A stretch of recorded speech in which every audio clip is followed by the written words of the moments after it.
Skoraj desetletje je minilo, odkar je zadnjič stal pred kamero. In zdaj Bastijan Kepic prihaja na Planet TV. Izkušnje mu bodo pomagale, pravi. V bistvu me ni strah. Imam pa tisto zrelo ali pa zdravo strahospoštovanje, zato ker je pa pričakovanja so zelo velika, že zaradi same nostalgije.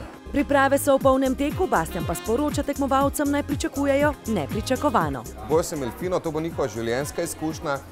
Začutili bodo ta utrip televizije, medijev, ljudi, ki bodo prihajali do njih, ki jih bojo ogovarjali, ki jih bojo prosili za podpise. Tako da bodo zelo lepe stvari, bodo zelo naporne stvari, tako da dolgčas in sigurno ne bo. Da bi tekmovalce še bolj razumel, je sprejel izziv in se prelevil v natakarja. Prvič. Nimam pojma o mešanju koktelov, ampak želim pa tudi tankoli nisem.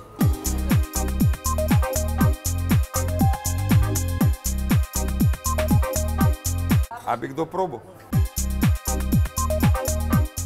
Malce spretnejši je v kuhanju kave. Glih prav moraš baje pritisniti.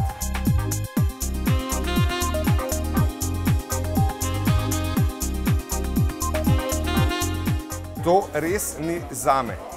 Veš, tukaj so štenge.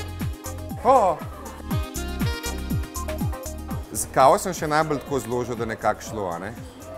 To jaz vem, da pač je moja varianta, ne? Malo močnejš, da ne gremo trikrat do šanka, ker nima smisla, kaj gužva. Izziv je opravil, a Bastijan bo strežbo vseeno prepustil pravim natakarjem, pravi.